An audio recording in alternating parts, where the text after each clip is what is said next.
पधारो संदेशो हमारो उधोजी ब्रज धाम पधारो ले संदेशो हमारो उधोजी ब्रज धाम पधारो ले संदेशो हमारो उधोजी ब्रज धाम पधारो संदेशो हमारो उधोजी ब्रज धाम पधारो संदेशो हमारो उधोजी ब्रज धाम पधारो मैया से कहना कन्हैया तेरा रोवे मैया से कहना कन्हैया तेरा रोवे मैया से कहना कन्हैया तेरा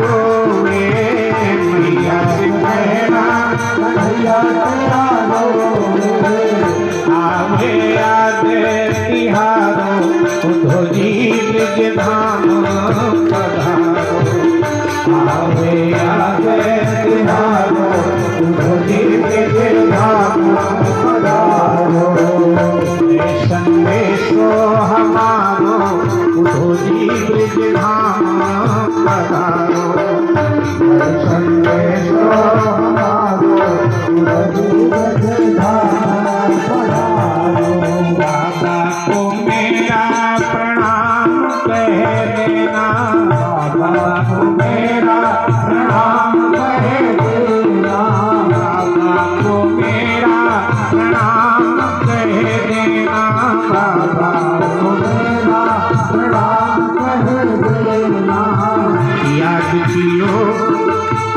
बाबा को मेरा प्रणाम कह देना बाबा को मेरा प्रणाम कह देना आशीर्वाद तिहारो उधोजी ब्रज धाम पधारो संदेशो हमारो उधोजी ब्रज धाम पधारो राधा व ललिता को प्यार मेरा कहना राधा व ललिता को प्यार मेरा कहना राधा व ललिता को प्यार मेरा कहना राधा व ललिता को प्यार मेरा कहना याद कियो बंसीवारो उधोजी ब्रज धाम पधारो याद कियो बंसीवारो उधोजी ब्रज धाम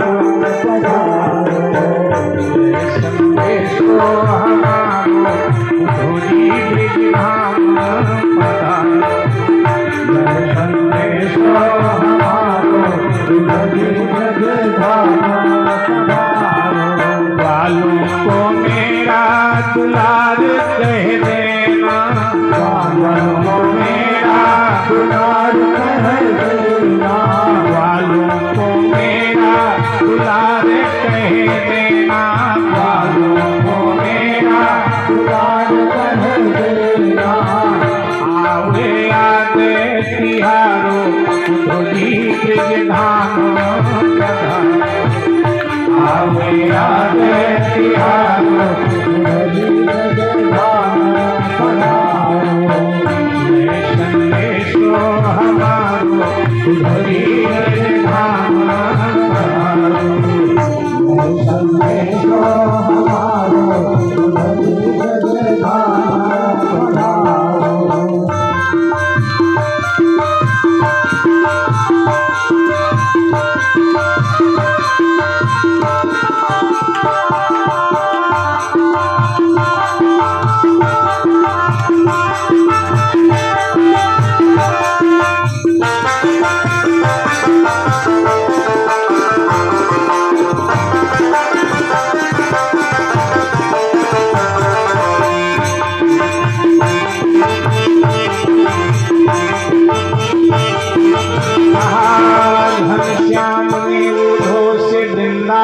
जरा जाना वहाँ की गो गोपियों को ज्ञान का कुछ तत्व समझाना। विरह की वेदना में वे सदा बेचैन रहती हैं, तड़प कर आह भर कर और रो रो कर ये कहती हैं कि है प्रेम जगत में सार और कुछ सार नहीं। कहा उन्होंने हंसकर मैं अभी जाता हूँ वृंदावन, जरा देखूं कि कैसा है कठिन अनुराग का बंधन। है कैसी गोपियां जो ज्ञान बल को कम बताती हैं, निरर्थक लोक लीला का यही गुणगान गाती हैं। है प्रेम जगत में सार और कुछ सार नहीं। तो अब चले मथुरा से जब कुछ दूर वृंदावन निकट आया, वहीं से प्रेम ने अपना अनोखा रंग दिखलाया।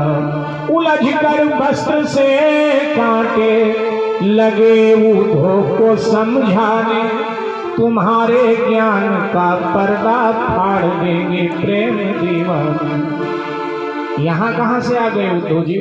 तुम तो ज्ञानी हो और ज्ञान की भूमि वृंदावन नहीं है। ज्ञान की भूमि तो काशी है, काशी जाइए, काशी जाइए।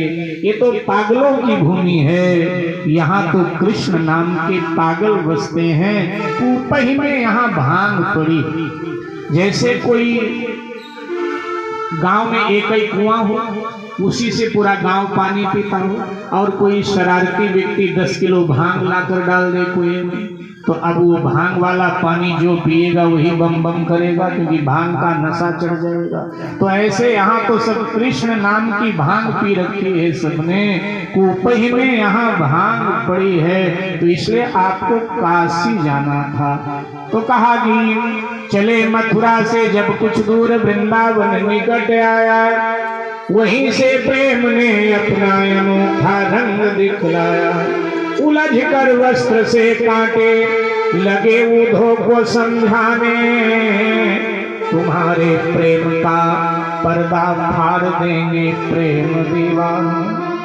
क्योंकि है प्रेम जगत में सार और कुछ सार नहीं। बिटप झुक झुक के कहते हैं, इधर आओ इधर आओ। हर वृक्ष उद्धव को आवाज दे रहा है, इधर आइए उद्धव जी, मुझे संदेशा कहिए मेरे प्रियतम का। बिटप झुक झुक के कहते हैं, इधर आओ इधर आओ। पपीहा कह रहा था, पी कहाँ ये भी तो बतलाओ। नदी यमुना की धारा शब्द हरिहर का सुनाती थी, और भ्रमर के गुंजार से भी मधुर आवाज आती थी। भ्रमर के गुंजार से भी मधुर आवाज आती थी।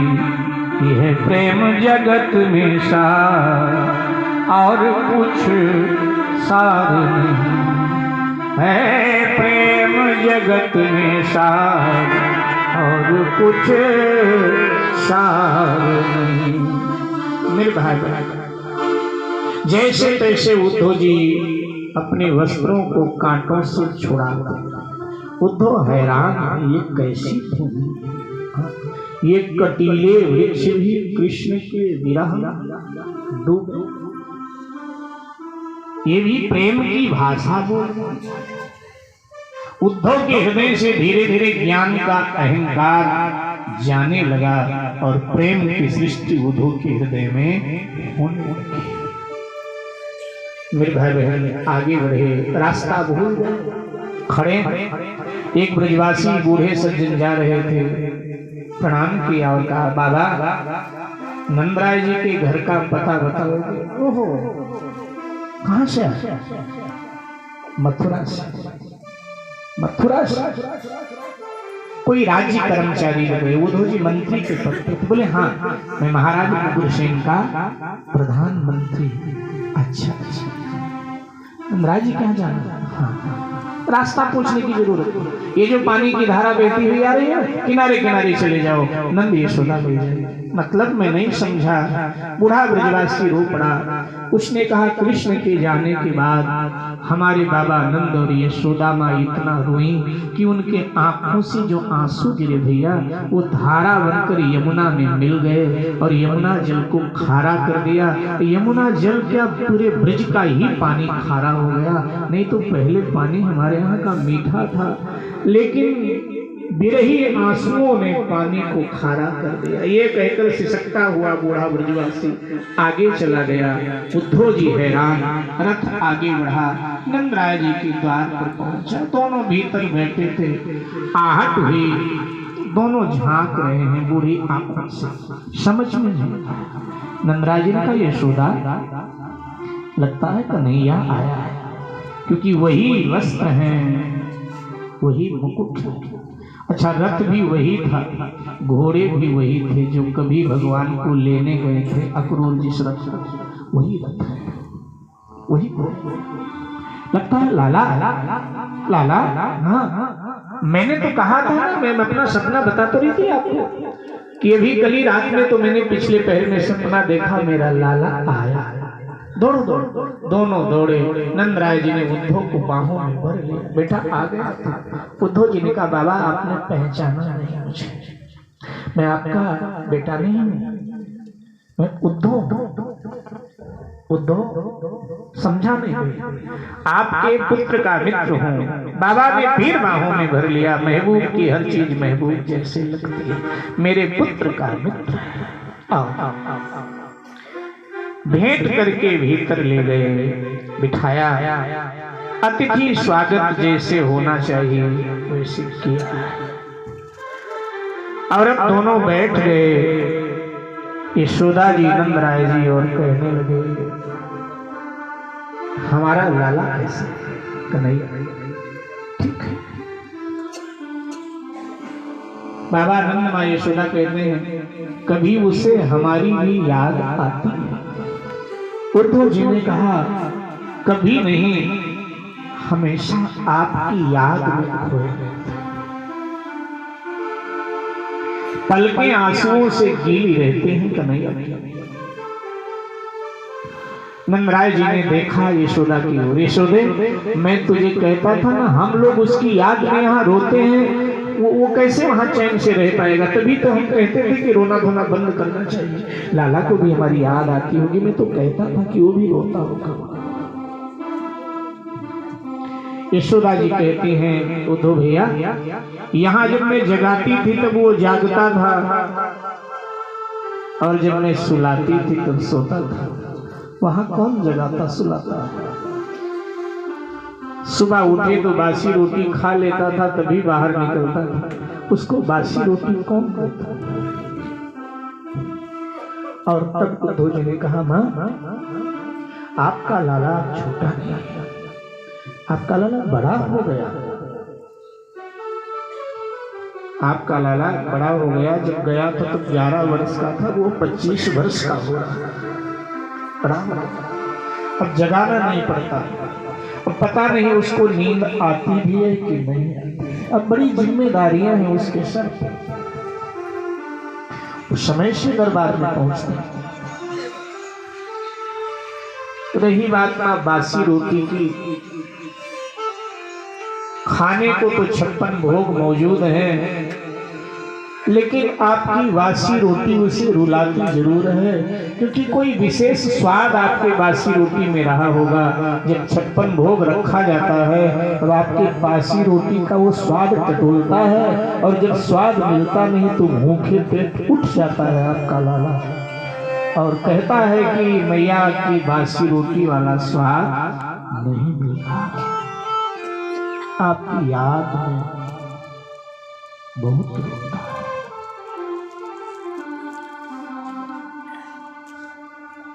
मेरे भाई बहन, जो अब तक आप कथा सुन रहे हैं, वो सभी कथाएं माँ यशोदा उद्धव जी को सुनाती कि ऐसा उसने किया, ऐसा किया, मैंने बांधा उसको, फिर मारा मैंने, ये शिकायत आती थी। सब जो आप सुनाए सब सुनाया।